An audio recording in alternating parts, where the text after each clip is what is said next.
Hello everyone, welcome to the live session. तो आज हम देखेंगे एनसीईआरटी क्लास 9 के हिस्ट्री का चैप्टर नंबर 6 जो कि है पीजेंट्स एंड फार्मर्स। तो शुरू करते हैं हमारा आज का chapter. In the previous two chapters you read about pastures and forest and about those who depended on these resources.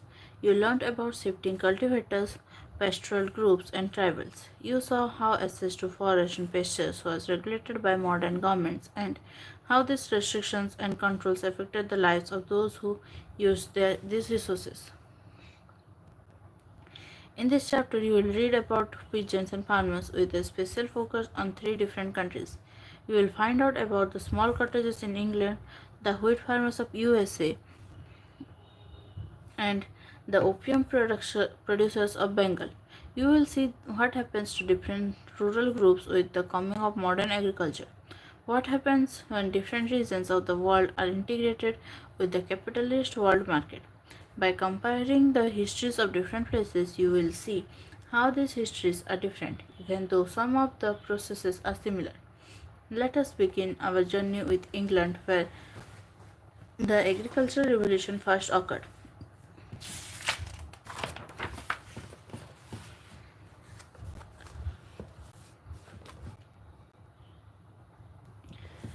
The coming of modern agriculture in England. On 1 June 1830, a farmer in the northwest of England found his barn and haystack reduced to ashes by a fire that started at night. In the months that followed, cases of such fire were reported from numerous districts.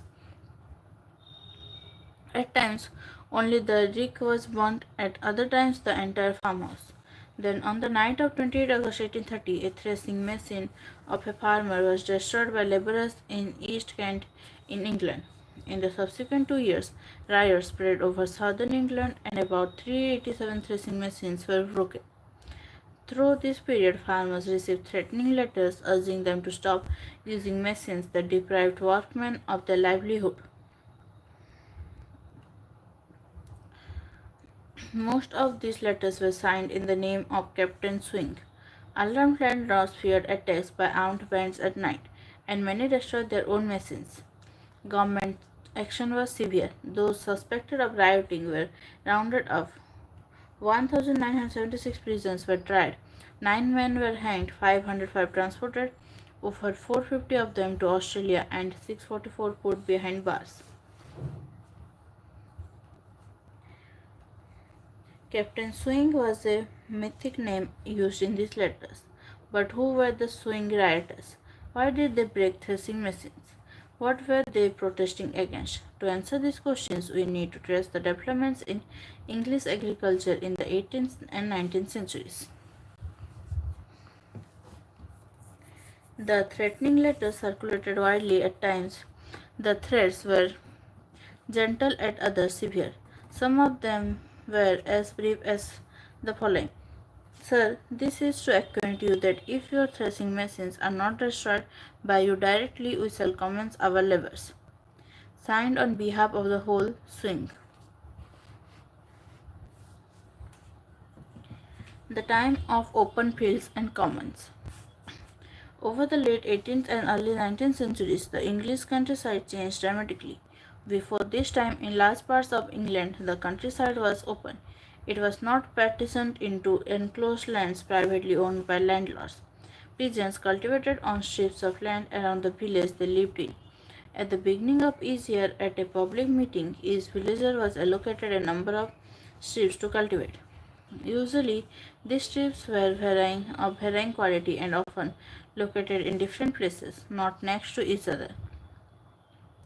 The effort was to ensure that everybody had a mix of good and bad land. Beyond these strips of cultivation lay the common land. All villagers had access to the commons. Here they pastured their cows and grazed their sheep, collected fuel wood for fire and berries and fruit for food. They fished in the rivers and ponds and hunted rabbit in common forest. For the poor, the common land was essential for survival. It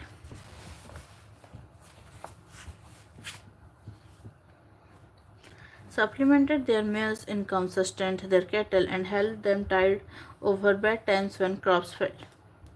In some parts of England, this economy of open fields and common lands has started changing from about the 16th century.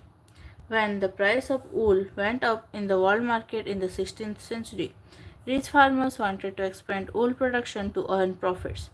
They were eager to improve their sheep breeds and ensure good feed for them. They were keen on controlling large areas of land in compact blocks to allow improved breeding. So they began dividing and enclosing common land and building hedges around their holdings to separate their property from that of others. They drove out villages who had small cottages on the commons, and they prevented the poor from entering the enclosed fields. This swing letter is an example of sterner thread. Sir, your name is down amongst the black hearts in the black book, and this is to advise you and the like of you who are to make your wills. Ye have been the blackguard enemies of the people on all occasions. Ye have not yet done as ye ought. Swing.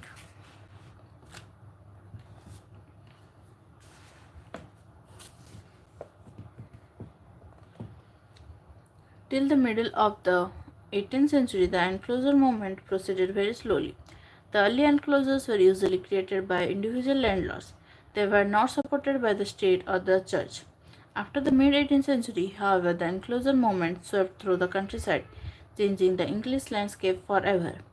Between 1750 and 1850, 6 million acres of land was enclosed. The British Parliament no longer watched this process from a distance. It passed 4,000 acts legalizing these enclosures.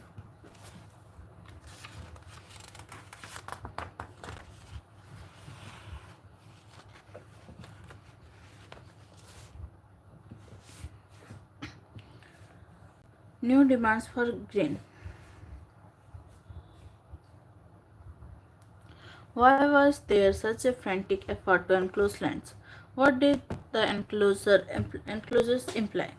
The new enclosures were different from the old. Unlike the 16th century enclosures that promoted sheep farming, the land being enclosed in the late 18th century was for grain production. The new enclosures were happening in a different context. They became a sign of a changing time. From the mid 18th century, the English population expanded rapidly. Between 1750 and 1900, it multiplied over 4 times, mounting from 7 million in 1750 to 21 million in 1850 and 30 million in 1900. This meant an increased demand for food grains to feed the population. Moreover, Britain at this time was industrializing. More and more people began to live and work in urban areas. Men from rural areas migrated to towns in search of jobs. To survive, they had to buy food grains in the market. As the urban population grew, the market for food grains expanded, and when demand increased rapidly, food grain prices rose. By the end of 18th century, France was at war with England. This disrupted trade and the import of food grains from Europe. Prices of food grains in England skyrocketed, encouraging landowners to enclose lands and enlarge the area under grain cultivation. Profits flowed in, and landowners pressurized the parliament to pass the Enclosure Acts. Bustle, a measure of capacity, shillings, and English currency 20 shillings equals to €1.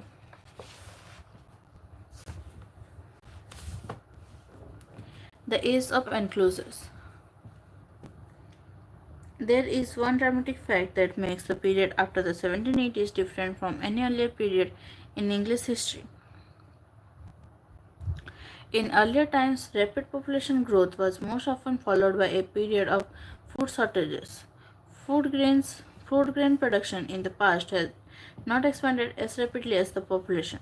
In the 19th century, this did not happen in England. Grain production grew as quickly as population.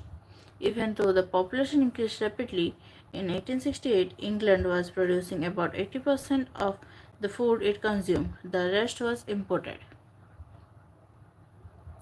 This increase in food grain production was made possible not by any radical innovation in agricultural technology, but by bringing new lands under cultivation. Land laws sliced up pasturelands and carved out open fields, cut off forest commons, took over marshes, and turned large and large areas into agricultural fields. Farmer, Farmers at this time continued to use the simple innovations in agriculture that had become common by the early 18th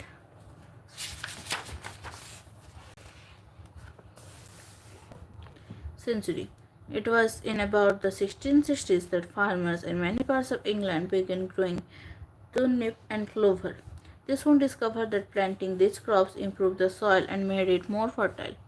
Turnip was moreover a good fodder crop relished by cattle, so farmers began cultivating turnips and clover regularly. These crops became part of the cropping system. Later findings showed that these crops had the capacity to increase the nitrogen content of the soil. Nitrogen was important for crop growth. Cultivation of the same soil over a few years depleted the nitrogen in the soil and reduced its fertility. By restoring nitrogen, turnip and clover made the soil fertile once again. We find that farmers in the early 19th century used much the same method to improve agriculture on a more regular basis. Enclosures were now seen as necessary to make long-term investments on land and plan crop rotations to improve the soil. Enclosures also allowed the richer landowners to expand the land under their control and produce more for the market.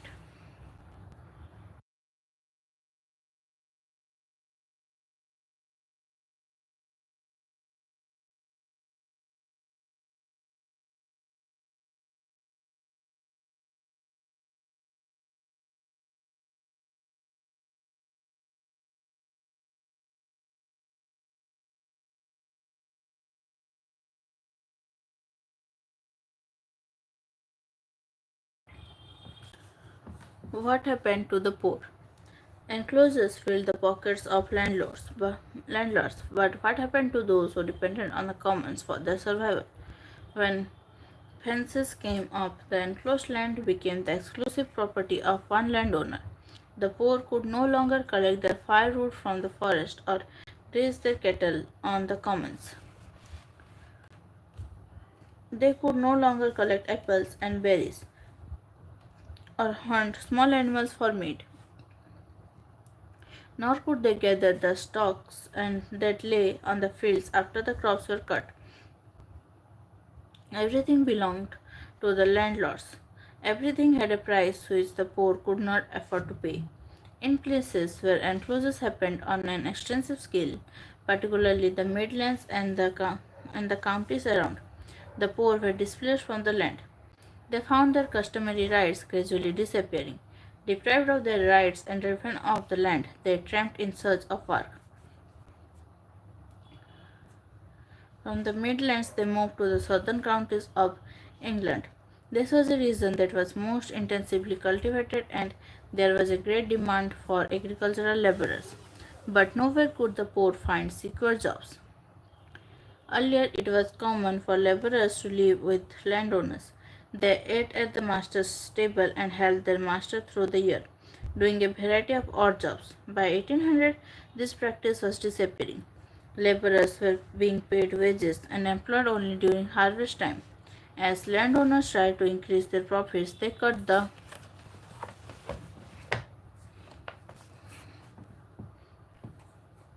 amount they had to spend on their workmen. Work became insecure, employment uncertain, income unstable. For a very large part of the year, the poor had no work.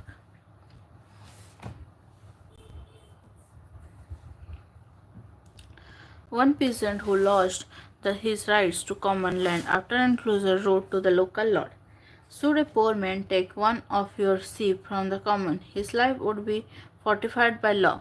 But should you take the common from 100 poor men's sheep, the law gives no redress. The poor man is liable to be hung for taking from you what would not supply you with a meal, and you would do nothing illegal by depriving him of his subsistence. What should be the interference of the poor when the laws are not accessible to the injured poor and the government gives them no redress? In contrast, many writers emphasize the advantages of enclosures. There can be no question of the superior profit to the farmer of enclosures rather than open fields. In one case, he is in chains, he can make no changes in soil or prices. He is like a horse in team, he must jog along with the rest. The introduction of threshing machines. During the Napoleonic Wars, prices of food grains were high and farmers expanded production vigorously. Fearing a shortage of labor, they began buying the new threshing machines that had come into the market. They complained of the insolence of laborers, their drinking habits, and the difficulty of making them work. The machines they thought would help them reduce their dependence on laborers. After the Napoleonic War had ended, thousands of soldiers returned to the villages. They needed alternative jobs to survive. But this was a time when grain from Europe began flowing into England. Prices declined and an agricultural depression set in. Anxious landowners began reducing the area they cultivated and demanded that the imports of crops be stopped. They tried to cut wages and the number of workmen they employed. The unemployed poor tramped from village to village, and those with uncertain jobs lived in fear of a loss of their livelihood. The Captain Swing riots spread in the countryside at this time.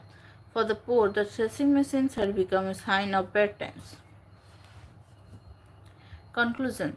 The coming of modern agriculture in England thus meant many different changes. The open fields disappeared and the customary rights of peasants were undermined. The richer farmers expanded grain production, sold this grain in the world market, made profits, and became powerful. The poor left their villages in large numbers. Some went from the Midlands to the southern counties where jobs were available, others to cities. The income of laborers became unstable, their jobs insecure, their livelihood precarious.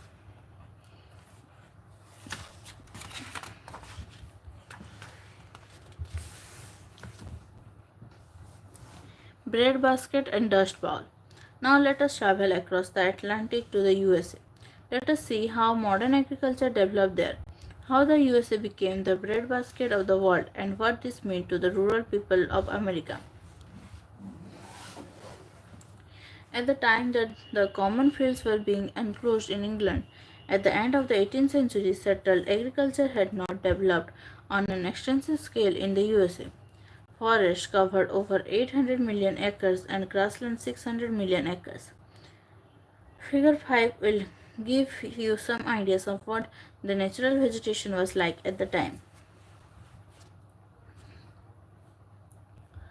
Most of the landscape was not under the control of white Americans. Till the 1780s, white American settlements were confined to a small, narrow strip of coastal land in the east. If you traveled through the country at that time, you would have met various Native American groups. Several of them were nomadic, some were settled. Many of them lived only by hunting, gathering, and fishing. Others cultivated corn, beans, tobacco, and pumpkin. Still others were expert trappers through whom European traders had secured the supplies of beaver fur since the 16th century. In figure 5 you can see the location of the different tribes in the early 18th century.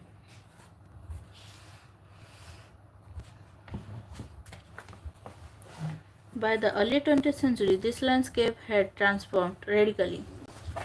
White Americans had moved westward and established control up to the west coast, displacing local tribes and carving out the entire landscape into different agricultural belts. The USA had come to dominate the world market in agricultural produce. How did this change come about? Who were the new settlers? How did the spread of cultivation save the lives of the Indian groups who had once lived there? The westward move and wheat cultivation. The story of agrarian expansion is closely connected to the westward movement of the white settlers who took over the land. After the American War of Independence from 1775 to 1783 and the formation of the United States of America, the white Americans began to move westward.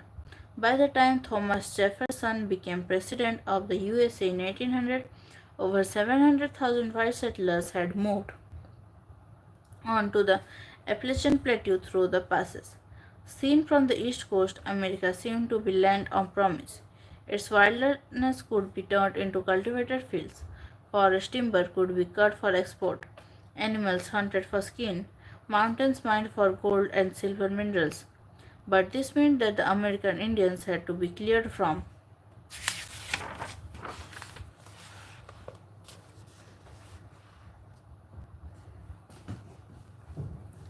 the land. In the decades after 1800, the US government committed itself to a policy of driving the American Indians westward, first beyond the river Mississippi and then further west.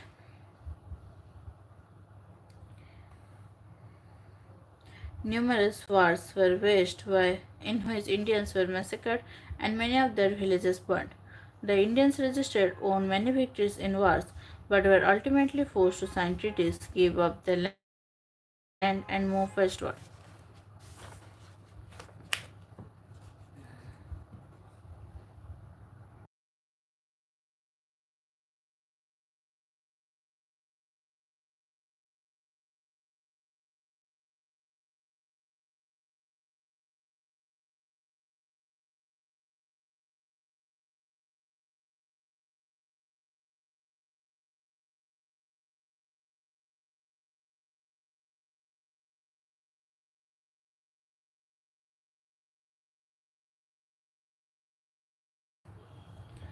As the Indians retreated, the settlers poured in. They came in successive waves.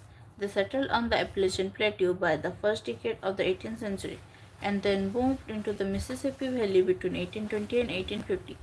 They slashed and burned forest, pulled out the stumps, cleared the land for cultivation, and built log cabins in the forest clearings. Then they cleared larger areas and erected fences around the fields. They plowed the land and sowed corn and wheat. In the early years, the fertile soil produced good crops. When the soil became impoverished and exhausted in one place, the migrants would move further west to explore new lands and raise a new crop. It was, however, only after the 1860s that settlers swept into the Great Plains across the river Mississippi. In subsequent decades, this region became a major wheat producing area of America. Sawed pieces of earth with grass.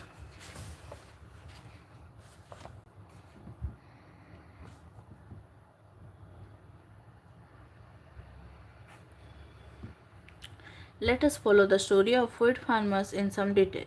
Let us see how they turned the grasslands into the breadbasket of America, what problems they faced, and what consequences followed. The wheat farmers. From the late 19th century, there was a dramatic expansion of wheat production in the USA. The urban population in the USA was growing and the export market was becoming ever bigger. As the demand increased, wheat prices rose, encouraging farmers to produce wheat.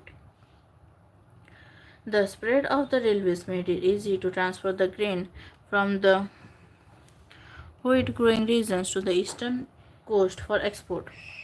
By the early 20th century, the demand became even higher, and during the First World War, as the world market boomed, Russian supplies of wheat were cut off, and the USA had to feed Europe. US President Wilson called upon farmers to respond to the need of the time. Plant more wheat, wheat will win the war, he said.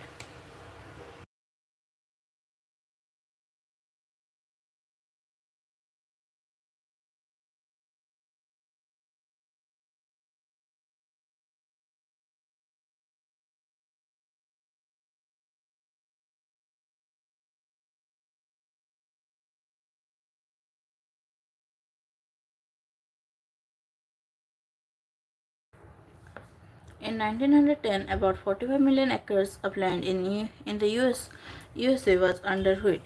9 years later, the area had expanded to 74 million acres, an increase of about 65%. Most of the increase was in the Great Plains, where new areas were being plugged to extend cultivation. In many cases, big farmers, the wheat barons, controlled as much as 2,000 to 3,000 acres of land individually. The coming of new technology. This dramatic expansion was made possible by new technology. Through the 19th century, as the settlers moved into new habitats and new lands, they modified their implements to meet their requirements. When they entered the Midwestern prairie, the simple plow the farmers had used in the eastern coastal areas of the USA proved ineffective. The prairie was covered with a thick mat of grass with tough roots. To break the sod and turn the soil over, a variety of new plows were devised locally, some of them 12 feet long. Their front rested on small wheels and they were hitched onto 6 yokes of oxen or horses. By the early 20th century, farmers in the Great Plains were breaking the ground with tractors and disc plows, clearing vast stretches for wheat cultivation. Once the crop had ripened, it had to be harvested. Before the 1830s, the grain used to be harvested with a cradle or sickle. At harvest time, hundreds of men and women could be seen in the field,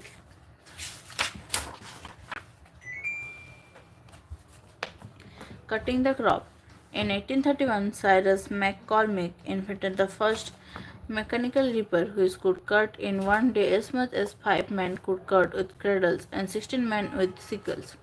By the early 20th century, most farmers were using combined harvesters to cut grain. With one of these machines, 500 acres of wheat could be harvested in 2 weeks.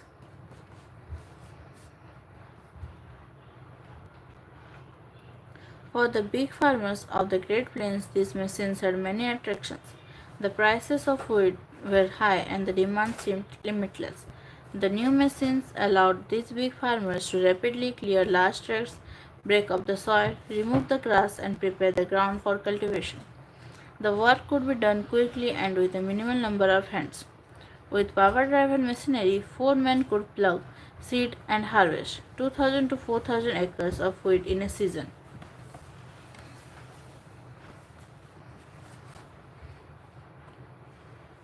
What happened to the poor?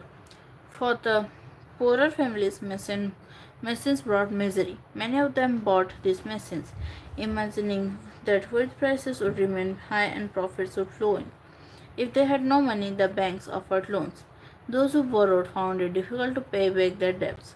Many of them deserted their farms and looked for jobs elsewhere. But jobs were difficult to find. Mechanization had reduced the need for labor, and the boom of the late 19th and early 20th centuries seemed to have come to an end by the mid 1920s. After that, most farmers faced trouble. Production had expanded so rapidly during the war and post-war years that there was a large surplus. Unsold stocks piled up, storehouses overflowed with grain, and vast amounts of corn and wheat were turned into animal feed. Wheat prices fell and export markets collapsed. This created the grounds for the Green Agrarian Depression of the 1930s that ruined wheat farmers everywhere. Dust Bowl. The expansion of wheat agriculture in the Great Plains created other problems. In the 1930s, terrifying dust storms began to blow over the southern plains. Black blizzards rolled in, very often 7,000 to 8,000 feet high, rising like monstrous waves of muddy water. They came day after day, year after year through the 1930s. As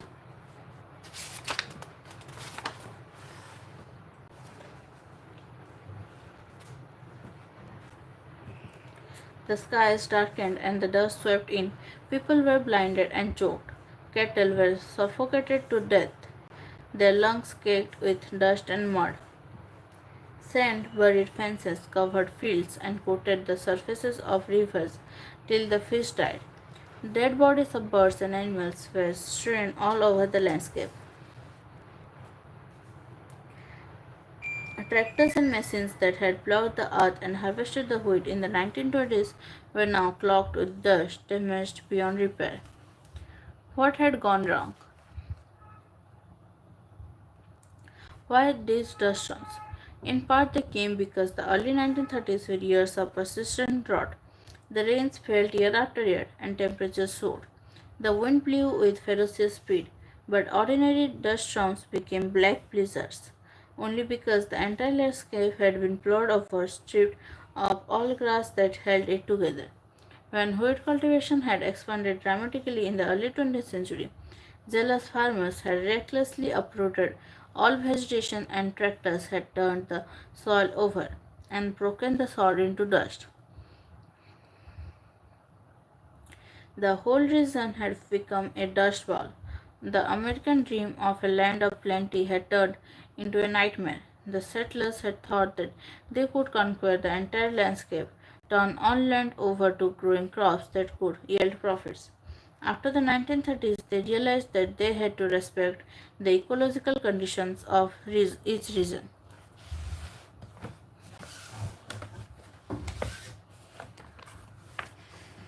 The Indian farmer and opium production. Let us now move to India and see what was happening in the Indian countryside in the late 18th and early 19th centuries. As you know, British rule was gradually established in India after the Battle of Plassey, 1757. Over the period of colonial rule, the rural landscape was radically transformed. The British saw land revenue as a major source of government income. To build the resources of the state, efforts were made to impose a regular system of land revenue, increase revenue rates, and expand the area under cultivation. As cultivation expanded, the area under forest and pastures declined. All this created many problems for peasants and pastoralists. They found their access to forest and grazing lands increasingly restricted by rules and regulation, and they struggled to meet the pressures of government revenue demand.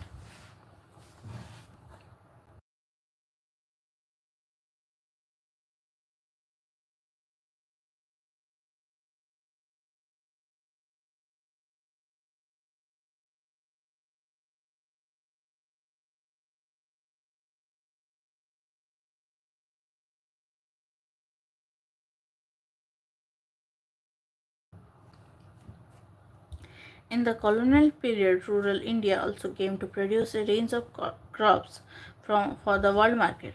In the early 19th century, indigo and opium were two of the major commercial crops. By the end of the century, peasants were producing sugarcane, cotton, jute, wheat, and several other crops for export to feed the population of urban Europe and to supply the mills of Lan- Lancashire and Manchester in England.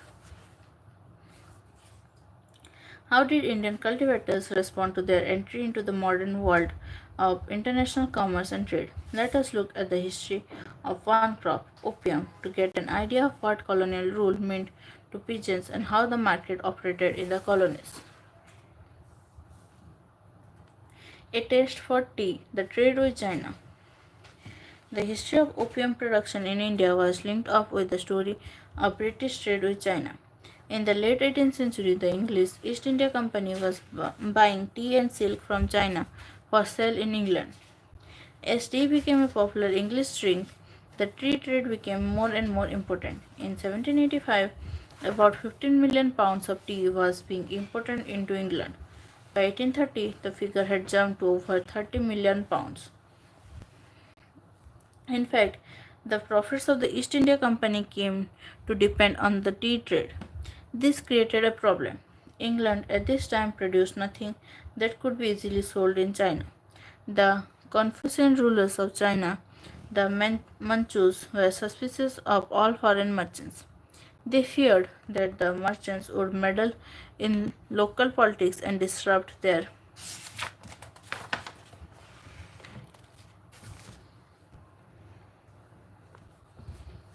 authority. So the Manchus were unwilling to allow the entry of foreign goods. In such a situation, how could Western merchants finance the tea trade? How could they balance the trade? They could buy tea only by paying in silver coins or bullion. This meant an outflow of treasure from England. a prospect that created widespread anxiety. It was believed that the loss of treasure would impoverish the nation and deplete its wealth. Merchants therefore looked for ways to stop this loss of silver. They searched for a commodity they could sell in China, something they could persuade the Chinese to buy.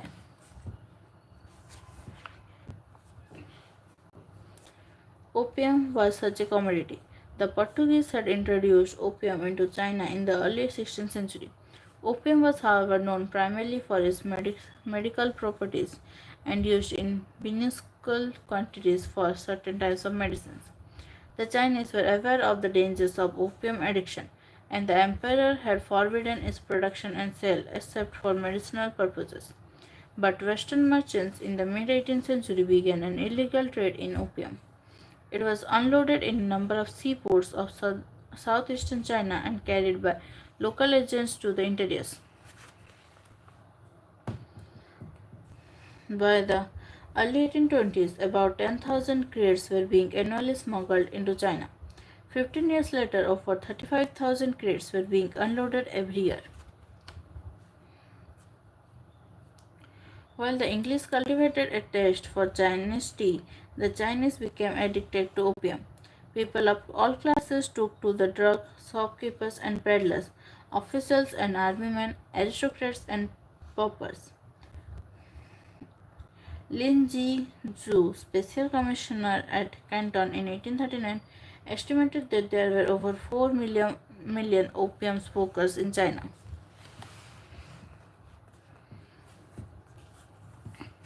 In 1839, the Chinese emperor sent Lin Ji-zu to Canton as a special commissioner with instructions to stop the opium trade. After he arrived in Canton in the spring of 1839, Lin arrested 1,600 men involved in the trade and confiscated 11,000 pounds of opium. Then he forced the foreign factories to hand over the stocks of opium, burnt 20,000 crates of opium, and blew the ashes to the wind. When he announced that Canton was closed to foreign trade, Britain declared war. Defeated in the Opium War 1837 to 42, the Chinese were forced to accept the humiliating terms of the subsequent treaties, legalizing opium trade and opening up China to foreign merchants. Before the war, Lin wrote a strong letter to Queen Victoria criticizing the trade in opium. Here is an extract from Lin's letter of advice to Queen Victoria. Although all those people in China who sell opium or smoke opium should receive the death penalty. We trace the crime of those barbarians who through the years have been selling opium. Then the deep harm they have brought and the great profit they have usurped should fundamentally justify their execution according to law. We find your country is 60 or 70,000 li. 3 li makes 1 mile ordinarily from China. Yet there are barbarian ships that strive to come here for trade for the purpose of making a great profit. The wealth of China is used to profit the barbarians. That is to say, the great profit made by barbarians is all taken from the rightful share of China. By what right do they then in return us the poisonous drug to injure the Chinese people? Let us ask, where is your conscience? I have heard that the smoking of opium is very strictly forbidden by your country. That is because the harm caused by opium is clearly understood. Since it is not permitted to do harm to your own country, then even less should you let it be passed on to the harm of other countries. How much less to China?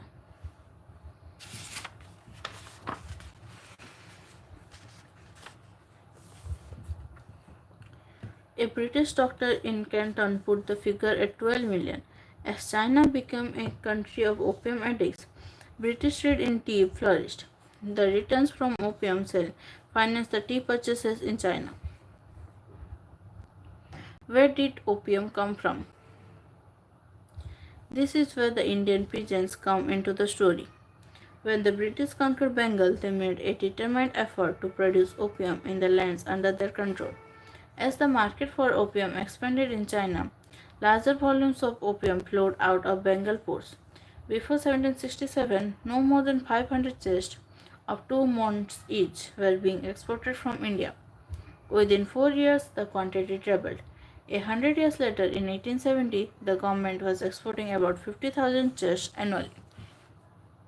Mont, a measure of weight. 1 mont equals to 40 seeds. 1 seed is a little under a kg. Supplies had to be increased to feed this booming export trade. But this was not easy. How could the cultivators be persuaded to grow opium? For a variety of reasons, they were unwilling to turn their fields over to poppy. First, the crop had to be grown on the best land on fields that lay near villages and were well manured. On this land, pigeons usually produced pulses. If they planted opium on this land, then pulses could not be grown there, or they would have to be grown on inferior land where harvests were poorer and uncertain. Second, many cultivators owned no land. To cultivate, they had to pay rent and lease land from landlords, and the rent charged on the good lands near villages was very high. Third, the cultivation of opium was a difficult process. The plant was delicate and cultivators had to spend long hours nurturing it. This meant that they did not have enough time to care for other crops. Finally, the price the government paid to the cultivators for the opium they produced was very low. It was unprofitable for cultivators to grow opium at that price. However, unwilling cultivators made to produce opium. Unwilling cultivators were made to produce opium through a system of advances. In rural areas of Bengal and Bihar, there were large numbers of poor peasants. They never had enough to survive. It was difficult for them to pay rent to the landlord or to buy food and clothing. From the 1780s, such peasants found their village headman Mahato giving them money advances to produce opium. When offered a loan, the cultivators were tempted to accept, hoping to meet their immediate needs and pay back the loan at a later stage. But the loan tied the peasant to the headman and threw him to the government. It was the government opium agents who were advancing the money to the headman, who in turn gave it to the cultivators. By taking the loan, the cultivator was forced to grow opium on a specified area of land and hand over the produce to the agents once the crop had been harvested. He had no option of planting the field with a crop of his choice or of selling his produce to anyone but the government agent, and he had to accept the low price offered for the produce. The problem could have been partly solved by increasing the price of opium, but the government was reluctant to do so. It wanted to produce opium at a cheap rate and sell it at a high price to opium agents in Calcutta who then shipped it to China. This difference between the buying and selling price was the government's opium revenue. The prices given to the peasants were so low that by the early 18th century, angry peasants began agitating for higher prices and refused to take advances. In regions around Benares, cultivators began giving up opium cultivation. They produced sugarcane and potatoes instead. Many cultivators sold off their crop to traveling traders, pikers who offered higher prices.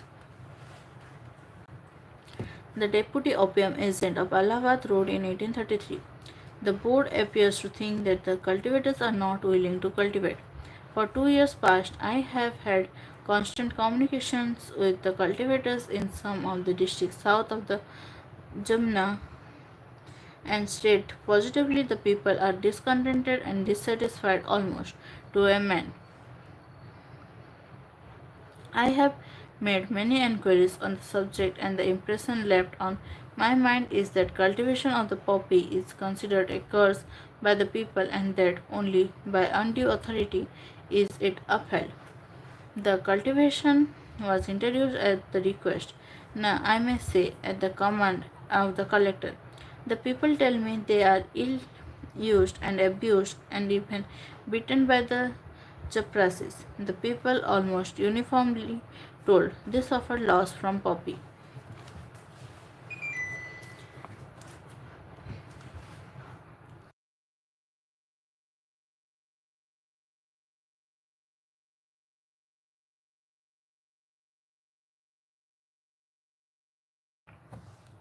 By 1773, the British government in Bengal had established a monopoly to trade in opium.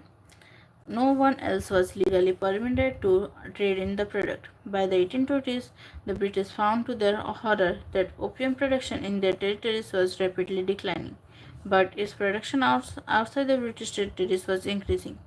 It was being produced in central India and Rajasthan, within princely states that were not under British control.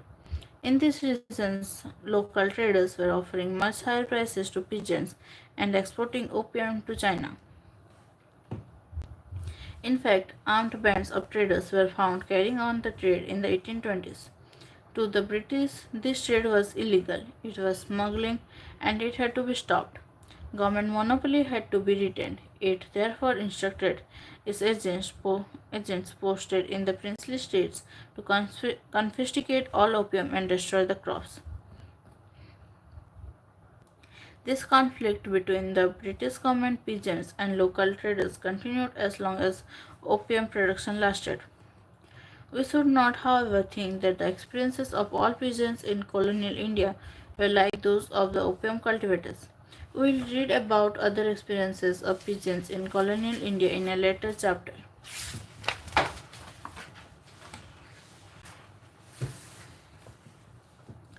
Conclusion. In this chapter, you saw how rural areas in different parts of the world changed in the modern period. While looking at these changes, we must remember that their pattern was not the same everywhere. All sections of rural people were not affected in the same way. Some gained, others lost. Nor was the history of modernization simply a glorious story of growth and development.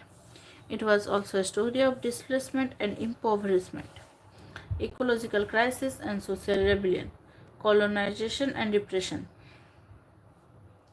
We need to look at these variations and strengths to understand the diverse ways in which peasants and farmers confronted the modern world.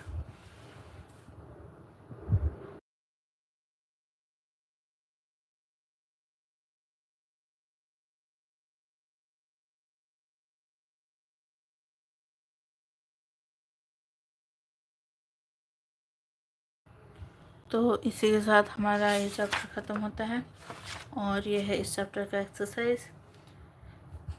तो अगर आप channel पर new हैं तो channel को subscribe कर दीजिए और नोटिफिकेशन आइकन पर क्लिक कर दीजिए ताकि आप डेली लाइव क्लास ज्वाइन कर सकें। और अगर आपको वीडियो अच्छा लगे तो लाइक कर दीजिए, साथ ही अपने दोस्तों के साथ शेयर कीजिए ताकि उन्हें भी हेल्प हो। तो हमारा आज का सेशन यहीं तक था। Thank you, thanks for joining.